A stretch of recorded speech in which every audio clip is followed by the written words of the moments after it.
औज़ुबिल्लाहिमिनश्शैतानिर्रजीम बिस्मिल्लाहिर्रहमानिर्रहीम रब्बि इश्रह ली सदरी व यस्सिर ली अमरी वहलुल उक़दतम मिन लिसानी यफ़क़हू क़ौली।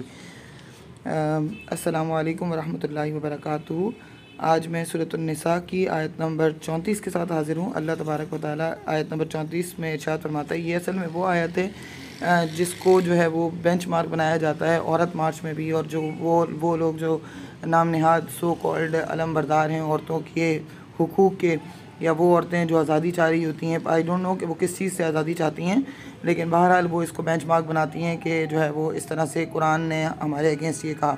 अब अगर हम सूरत निसा को देखें तो पिछली पूरी आयतों में सूरत निसा की हमें नज़र आता है कि अल्लाह तबारक व तआला यतीमों के हुकूक़, बेवाओं के हुकूक़, औरतों के हुकूक़, यही सब बयान फरमा रहा है। और मतलब एक कमज़ोर तबका जिसको समझा जाता है माशरे का, उस तबके के बारे में अल्लाह ताला ज़्यादा बात कर रहा है और उनके हुकूक़ के बारे में बात कर रहा है। तो यहाँ पर अब अल्लाह तबारक व तआला ने औरतों के इतने हुकूक़ बयान करने के बाद इस चीज़ को क्लैरिफाई कर दिया कि अब जो है वो मतलब कोड ऑफ कॉन्डक्ट दे दिया कि अगर एक माशरे के अंदर मर्द और औरत दोनों हैं, अब मर्द को अल्लाह ताला ने पहले पैदा किया, हम क्या अल्लाह ताला से जाके ये लॉजिक पूछ सकते हैं कि पहले आदम अलैहिस्सलाम को क्यों क्रिएट किया और फिर उनकी पस्ती से हज़रत हवा को क्यों बनाया?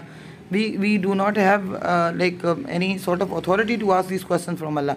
हमारा बिलीफ अनसीन है अल्लाह के ऊपर, तो हम जानते हैं कि जो कुछ वो करता है उसकी विजडम के अकॉर्डिंग वो बिल्कुल ठीक कर रहा है। हमारे पास कोई राइट ही नहीं है या अथॉरिटी नहीं है उससे क्वेश्चन करने की। तो अगर वो हमें जस्टिफिकेशन ना भी दे तब भी हम एंटाइटल्ड नहीं है उससे जस्टिफिकेशन मांगने के, लेकिन फिर भी वो हमें स्पेसिफाई करने के लिए, हमें जो है वो सुकून देने के लिए, हमें हमारी सेटिस्फेक्शन के लिए हमें बता रहा है, हमें लॉजिक्स भी दे रहा है। अब अल्लाह तबारक व तआला इरशाद फरमाता है आयत नंबर 34 में, अर्रिजालु कव्वामूना अलन निसाई, मर्द हाकिम हैं, कव्वाम हैं औरतों के ऊपर। अब उसका फिर रीज़न भी बता रहा है, बिमा फज़्ज़लल्लाहु बाज़हुम अला बाज़, इस वजह से क्योंकि अल्लाह ने उनमें से बाज़ को बाज़ पर फजीलत दी। फजीलत in terms of physical strength, यानी मर्दों को अल्लाह ताला ने मजबूत और तवाना बनाया है, औरतों को अल्लाह ताला ने डेलिकेट बनाया है। बिकॉज़ जिस काम के लिए अल्लाह ताला ने औरतों को पैदा ही नहीं किया वो उसकी स्ट्रेंथ उनको क्यों देगा? तो बाज़ दफ़ा मजबूरियाँ भी आ जाती हैं इंसान की कि मर्द औरतों को भी मर्दों जैसे काम करने पड़ते हैं, और आजकल के माशरे में हम देखते हैं कि मर्द और औरत दोनों ही काम कर रहे होते हैं, लेकिन फिर भी मर्द का साथ होना ही काफ़ी होता है। मतलब अगर हम अपने माशरे में देखें तो एक मर्द का एक औरत के साथ होना, चाहे वो बाप की फॉर्म में हो, चाहे वो भाई की फॉर्म में हो, चाहे वो शौहर की फॉर्म में हो या बेटे की फॉर्म में हो, वही काफ़ी होता है। तो वो एक तरह से घर का जो कवाम होता है वो मर्द ही होता है, और वो किसी भी फॉर्म में हो सकता है, बाप, बेटा, भाई या शौहर।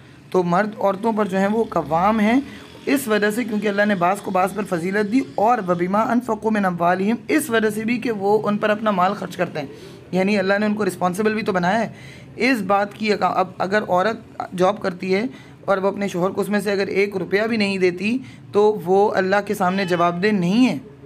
क्यों नहीं है? क्योंकि उसके माल के ऊपर उसके शोहर का कोई हक़ नहीं है। लेकिन अगर मर्द जो है वो शादी करने के बाद औरत के ऊपर अपना पैसा खर्च नहीं करता प्रॉपर्ली, और वो उसको खुश नहीं रखता, इवन अगर वो ये डिमांड करती है कि मैं बच्चे को दूध नहीं पिला रही, तो इस्लाम उसको ये राइट भी देता है कि ठीक है, और अगर वो दूध पिलाने के भी अपने शौहर से पैसे मांगती है, अपने ही सगे बच्चे को, तब भी उसकी तरफ से, अल्लाह की तरफ से इजाज़त है इस बात की कि वो शौहर उसको पे करे। हाँ, अगर मतलब वो अपने शौहर के हालात देखते हुए औरत ख़ुद कंपनसेट करती है या फिर जो है वो ज़्यादा डिमांड्स नहीं रखती, तो वो फिर उसकी तरफ से उसको सवाब मिलेगा। इस चीज़ का भी अल्लाह ताला उसको एक्स्ट्रा रिवॉर्ड दे रहा है, यानी एक दूध पिलाने पे या घर के काम करने पे भी अल्लाह ताला उसको जो है वो अजर दे रहा है। अगर वो कहती है कि मुझे सास ससुर के साथ नहीं रहना, इसके लिए भी बाउंड किया गया है मर्द को कि उसको अलग घर लेके दे। तो कितनी चीज़ों में अगर अल्लाह ताला ने फजीलत दी है मर्द को या कवाम बनाया है, तो उसकी कंडीशंस अगर आप देखें तो कितनी सख्त रखी हैं। ये सारी चीज़ें औरतों पे फ़र्ज़ नहीं है, लेकिन मर्दों पे फ़र्ज़ है। औरत के ऊपर तो सास ससुर की खिदमत भी फ़र्ज़ नहीं की हुई है, वो बेटे की ज़िम्मेदारी है, वो बहू की ज़िम्मेदारी नहीं है, वो उसके लिए भी गुनाहगार नहीं है। लेकिन अगर वो अपने शौहर की कंपनसेशन के लिए करना चाहती है, उसको एक्स्ट्रा रिवॉर्ड ज़रूर मिलेगा। इन्नल्लाह ला युज़िय्यु ईमानकुम, अल्लाह ताला आपके ईमान को ज़ाया नहीं करता, चाहे वो मस्टर्ड सीड के बराबर क्यों ना हो। सवाब ज़रूर मिलेगा आपको, लेकिन आपके ऊपर फ़र्ज़ नहीं है। तो इन हुकूक़ को नहीं देखती हैं औरतें कि इस्लाम ने कहाँ कहाँ पे औरतों को रियायत दी हुई है। अगर हम दूसरे माशरों को देखें, हिंदू माशरों को देखें या फिर हम बाकी के माशरों को देखें, तो औरत की इज़्ज़त तो 2 कौड़ी की नहीं है। वहाँ पर औरत को जैसे यूरोपियन माशरे में तो टिशू पेपर की तरह इस्तेमाल किया जाता है और फेंका जाता है, और अगर हम ये हिंदू माशरे में देखें तो औरत के साथ क्या सलूक किया जाता है। जहेज़ वहाँ पर फ़र्ज़ है। हमारे यहाँ तो इस्लाम में तो जहेज़ का कोई कॉन्सेप्ट ही नहीं है। हाँ, मर्द जो है वो अपना माल खर्च करता है जहेज़ की सूरत, महर की सूरत में भी, यानी जब वो शादी करेगा करेगा औरत से तो भी वो उसको महर देगा और उसके बाद का भी नान नफ़का वो उठाएगा, वो उसकी ज़िम्मेदारी है। नहीं उठाएगा तो वो गुनाहगार होगा। हाँ, औरत अगर अपनी मर्ज़ी से जॉब करना चाहती है, कंट्रीब्यूशन करना चाहती है घर में, या कंट्रीब्यूशन की फॉर्म में ना भी अपने लिए खुद पैसे जोड़ना चाहती है, वो उसका अपना मसला है। अल्लाह ने या इस्लाम ने उसके ऊपर फ़र्ज़ नहीं किया, और वो शौहर को जवाबदेह भी नहीं है इस चीज़ के लिए कि वो पैसा कहाँ पर खर्च करी है। हाँ, अगर शौहर की इजाज़त के बगैर करी है तो ये गुनाह है। शौहर की इजाज़त लेनी, उसके शौहर अगर पसंद नहीं करता इस बात को कि मेरी बीवी बाहर जाए और वो जो है वो अपने लिए जॉब करे या कुछ मतलब बाहर के लोगों में मिंगल अप हो, मर्दों में मिंगल अप हो, वो नहीं चाहता तो औरत को नहीं करना चाहिए। लेकिन उसके लिए फिर वो उसकी सारी ज़रूरियात और ख्वाहिशात को पूरा करना भी उस मर्द की ज़िम्मेदारी है। अगर वो उसको इजाज़त नहीं देता तो वो ख़ुद उसके सारे ख़र्चे पूरे करे। फिर अल्लाह तबारक व तआला आगे कोड ऑफ़ कॉन्डक्ट दे रहा है, यानी अच्छी औरतें, नेक औरतों के लिए क्या कोड ऑफ़ कॉन्डक्ट इस्लाम दे रहा है। फ़स्सालिहातु, पस नेक औरतें वो हैं, कानितातुन। अब 3 चीज़ें अल्लाह ने यहाँ पर जिक्र फरमाई। नेक औरतें वो हैं जो कानितात हैं, यानी ताबेदार हैं, अतात गुज़ार हैं अपने शौहरों की, हाफिज़ातुन, और हिफाजत करने वाली हैं पीछे। अब किस चीज़ की हिफाजत? 2 चीज़ें इसके अंडर आ जाती हैं। एक अपनी इज़्ज़त की हिफाजत अपनी शौहर की गैर मौजूदगी में, दूसरा उसके माल की हिफाजत बिमा हाफिज़ल्लाह, यानी अल्लाह की हिफाजत से। तो अब ये कोड ऑफ़ कॉन्डक्ट है औरतों के लिए, यानी औरतों के नेक होने के लिए अल्लाह ने क्या शर्त रख दी कि वो ताबेदार हों अपने शौहर की, और उसकी इज़्ज़त की और उसके माल की, उसके पीठ पीछे हिफाजत करने वाली हों, ख्याल रखने वाली हों। मतलब उसके माल में तसर्रुफ़ ना करें अननेसेसरली, या फिर अपनी इज़्ज़त पे कोई आँच ना आने दें और हिफाजत करें अपनी इज़्ज़त की। तो ये कोड ऑफ़ कॉन्डक्ट अल्लाह ने नेक औरतों के लिए मुकर्रर कर दिया।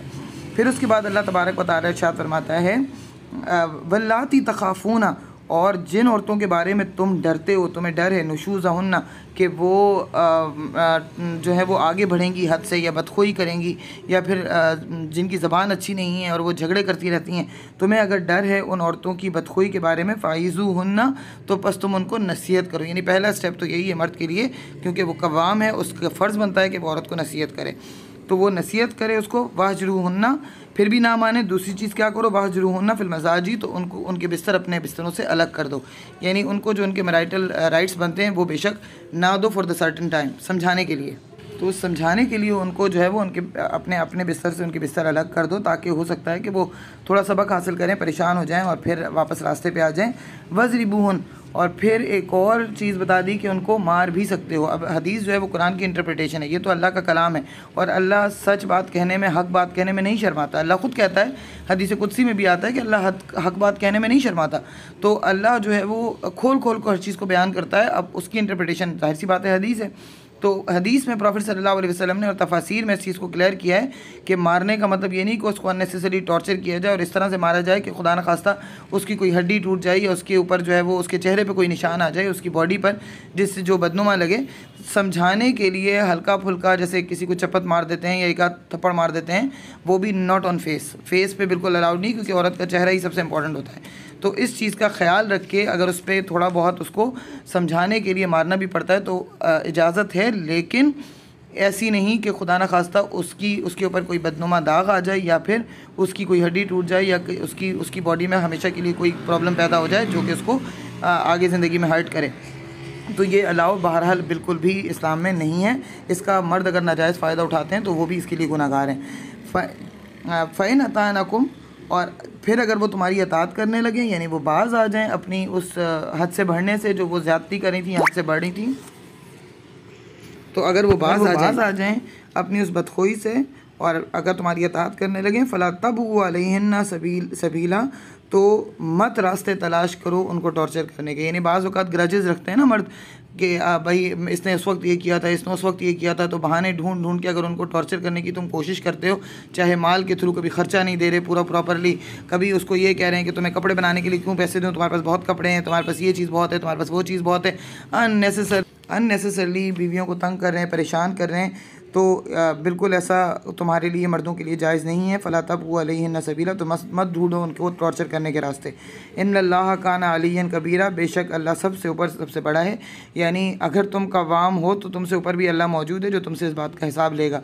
जब उसने तुम्हें कव्वाम बनाया है तो तुम्हारी, यानी मर्दों की रिस्पॉन्सिबिलिटी भी बढ़ा दी है और तुम्हारी अकाउंटेबिलिटी भी ज़्यादा है। तो अब अपनी अकाउंटेबिलिटी के लिए तुम्हें अल्लाह के सामने पेश होना है, तो वो तो सबसे ऊपर है। फिर तुम अगर कवाम हो तो वो तुमसे भी ऊपर है, वो बहुत बड़ा है और वो हर चीज़ को, दिलों के राज़ों को जानता है, उससे कोई चीज़ भी हिडन नहीं है।